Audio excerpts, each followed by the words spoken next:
नमस्कार दोस्तों, मैं हूं आपका दोस्त रोहिताश यादव। आज बात करेंगे फ्लोकी इनू बाइनेंस लिस्टिंग।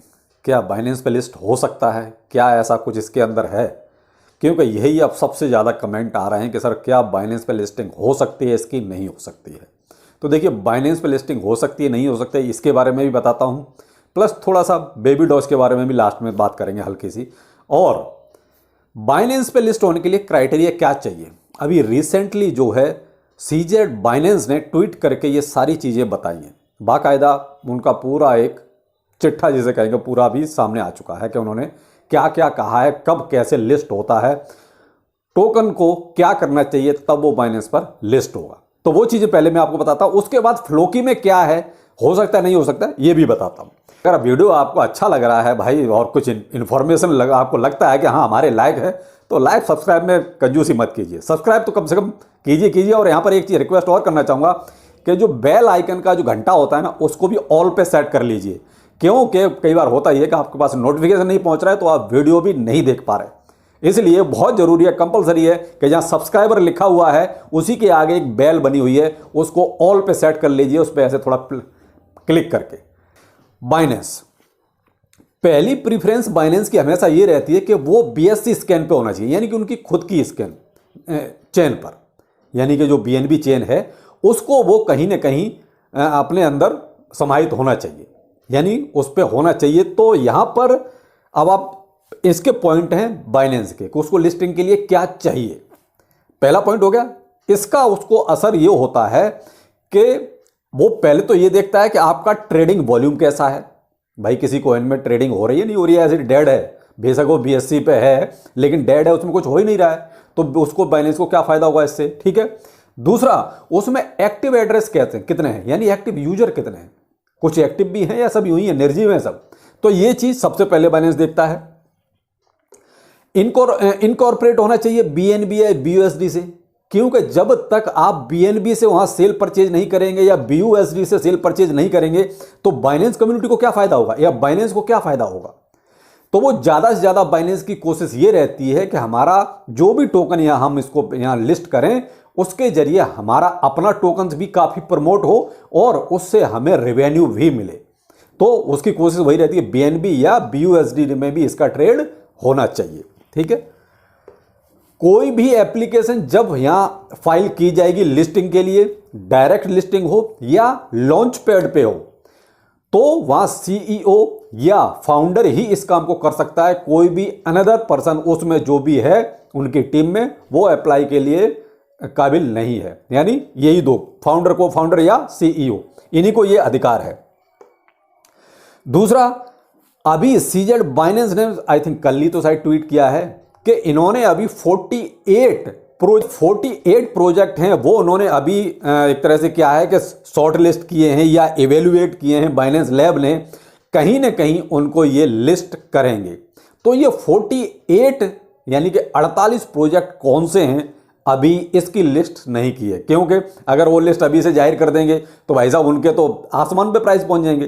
तो ये धड़ाधड़ होगा, क्योंकि पॉजिटिव मार्केट हो चुका है एक तरह से। अभी ये मान लीजिए 60% के ऊपर जा चुका है फियर एंड ग्रीड इंडेक्स, जो 22, 23, 24 में हुआ करता था, सब उसको देख के रोते थे, वो अब जाके 64% के आसपास है। और आप अंदाजा लगाइए कि मार्केट में कितना बुलिशनेस और कितनी पॉजिटिविटी आ चुकी है। अब बात वो नहीं है, बात है हमारी ये कि ये 48 प्रोजेक्ट में क्या फ्लोकी इनू है, ये वक्त बताएगा। लेकिन मैं आपको ये जरूर कह रहा हूं कि 48 प्रोजेक्ट बाइनेंस ने शॉर्ट लिस्ट कर रखे हैं लिस्टिंग के लिए। अब ये कौन कौन से होंगे ये स्टेप बाय स्टेप आपको बाद में पता चलेगा। तो ये क्राइटेरिया चाहिए बाइनेंस पे लिस्टिंग के लिए। यहां सीजेड बाइनेंस ने बहुत क्लियर कट बोल दिया, हमको किसी भी टोकन के वाइट पेपर से कोई लेना देना नहीं है। हमको जो लेना देना ज्यादा है वो है ट्रेडिंग वॉल्यूम से, आपका वो BNB या BUSD को सपोर्ट करता है कि नहीं उससे, BSC चेन पर वो है या नहीं उससे, और एक्टिव एड्रेस और ट्रेडिंग वॉल्यूम। ये चीज चाहिए सीजेड बाइनेंस को, तब वो किसी प्रोजेक्ट को लिस्ट करेगा। यहां पर एक चीज और देखने वाली है कि उसने सप्लाई को भी ज्यादा अहमियत नहीं दी। यहां गौर करने वाली बात है, सप्लाई सीजेड बाइनेंस के लिए शायद कोई मायने नहीं रखती, क्योंकि उसने इसमें कहीं भी ऐसा जिक्र नहीं किया कि जिसकी बहुत ज्यादा सप्लाई होगी हम उसे लिस्ट नहीं करेंगे। ना ही उसने व्हाइट पेपर को बहुत ज्यादा अहमियत दी है कि ऐसा व्हाइट पेपर बहुत अच्छा होगा किसी का तो हम उसी को लिस्ट करेंगे। ये 2 पॉइंट सीजेड बाइनेंस के नोट करने वाले हैं। तो यहां पर कहीं ना कहीं ये चीज मीम कॉइन्स के फेवर में चली गई, क्योंकि मीम कॉइन्स की सबसे ज्यादा जो सप्लाई है ना, वही सबसे ज्यादा नाश की जड़ है। तो ये है कुछ सीजेड बाइनेंस को जो चाहिए लिस्टिंग के लिए। अब आते हैं हम फ्लोकिनू पर। फ्लोकिनू में क्या क्या है अभी देखिए। सप्लाई तो एज यूजुअल मैं सप्लाई पर भी आपका एक वीडियो दूंगा, लेकिन पहले इसकी बर्निंग होने दीजिए। उसके बाद BP20 पर ऑलरेडी फ्लोकिनू है जो सीजेड बाइनेंस को चाहिए, ठीक है। ट्रेडिंग इसकी जो है अब शुरू हो गई है। MSC ग्लोबल ने इसको अपने फ्यूचर ट्रेड में भी शामिल कर लिया है। बाकी स्पॉट में तो ऑलरेडी है भाई, वो तो आप चल ही रहा है। बाकी तो वहां पर भी जो है आप ये मान लीजिए BNB और BUSD में इसका पेयर अवेलेबल है। जो प्रपोजल था वो भी आपका पास हो गया है। तो ये प्रपोजल वाला जो था कि भाई प्रपोजल हुआ कि नहीं हुआ पास, तो वो आपका प्रपोजल पास हो चुका है। जो फ्लोकिनू जो लॉकर है उसकी टोटल वैल्यू लॉक यानी TVL जो है 9.2 मिलियन डॉलर हो चुकी है। जब मैं वीडियो बना रहा हूं उस टाइम तक 9.2 मिलियन डॉलर।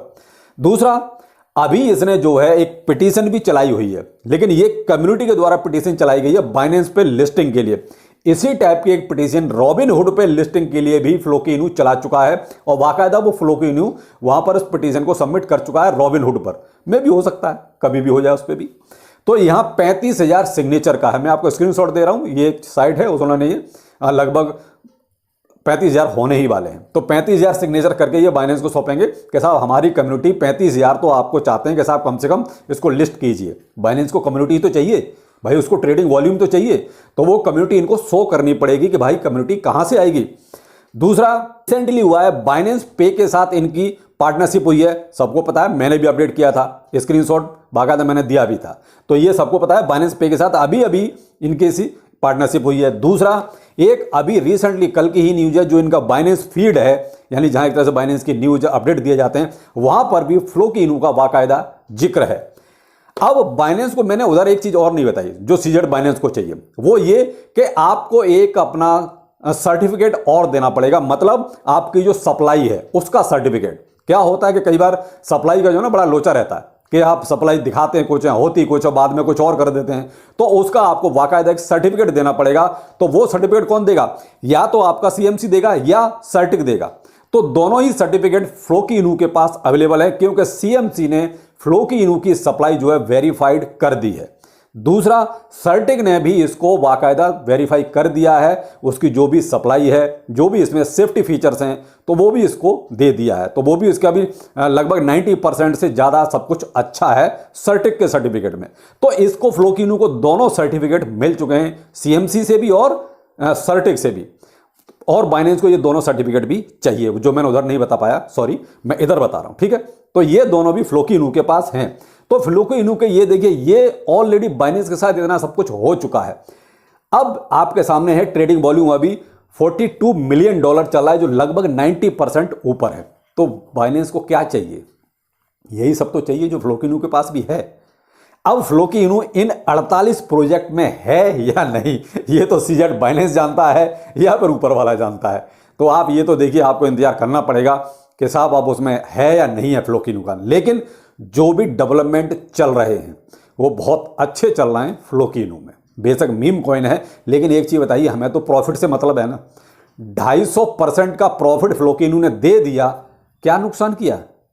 हम अगर वही फंडामेंटल्स के कॉइन्स ही लेके बैठे रहे, ठीक है जी, वो 10% 5% प्रॉफिट दे रहे हैं, वो भी जैसे तैसे, तो ये बताइए इसने तो आपको 250% दे दिया, तो हमें तो प्रॉफिट से मतलब है ना भाई। कोई भी दो, BTC दे या फ्लोकिनू दे, कोई भी दे, तो भाई प्रॉफिट लेते रहिए। अब ये इसलिए कह रहा हूं कि आप देखिए, मैंने कल शाम को वीडियो में आपको बोला था कि भाई थोड़ा सा प्रॉफिट ले लीजिए।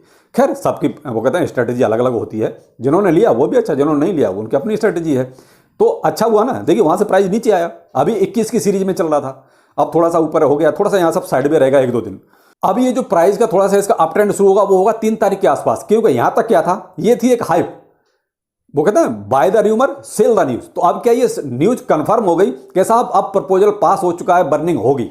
ये यहां तक का मैटर खत्म। अब दूसरा शुरू होगा, जो इसका ट्रांजैक्शन फीस जो कम की गई है वो वाला, तो वो क्या है 3 तारीख को है, तो उससे पहले थोड़ा सा ये अप लेगा। उसके बाद अगली हाइप कब होगी, वो होगी इसकी 9 तारीख को, जिस दिन बर्निंग की जाएगी, उससे पहले। तो ये वही चीज चल रही है कि सब कहते हैं buy the rumour cell the news. तो बेहतर है आप थोड़ा थोड़ा प्रॉफिट लेते रहिए। देखिए प्रॉफिट तो बुक करेंगे, सभी करेंगे, और वेल्स का यही सारा गेम होता है कि हाइप जहां पर होती है अपना प्रॉफिट निकाल लेते हैं, उसके बाद फिर से नीचे आके बाय कर लेते हैं। तो ये साहब, बाकी जिन्होंने किया बहुत अच्छा, जिन्होंने नहीं किया वो उनका अपनी स्ट्रेटेजी है, जैसा भी है। तो अभी थोड़ा सा अब ये शायद हो सकता है आज साइड में रहे, कल भी साइड में रहे, थोड़ा बहुत ऊपर नीचे होगा। बाकी इसकी जो हाइप थोड़ी सी और क्रिएट होगी वो 1 तारीख से और 2 तारीख से होगी। तो आप थोड़ा सा इस पर ध्यान रखिएगा। तो देखिए मैंने आपको बाइनेंस पे लिस्टिंग के लिए सारी चीजें फ्लोकी की बता दी, हो सकता है कि नहीं हो सकता है। देखिए जो बाइनेंस को चाहिए वो तकरीबन मुझे लगता है कि 95% से ज्यादा चीजें फ्लोकी के पास हैं। अब इनके एवेल्युएशन में जो इन्होंने 48 प्रोजेक्ट का किया है, जिनको ये लिस्ट करने वाले हैं, उसमें फ्लोकिनो है या नहीं है ये कहना अभी संभव नहीं है। तो जो भी है, अगर लिस्टिंग होगी तो सबके सामने आएगी। बाकी आप बने रहिए फ्लोकिनो में, अच्छा है, चल रहा है, प्रॉफिट दे रहा है, एंजॉय कीजिए प्रॉफिट को। चलिए फिर मिलते हैं, नमस्कार।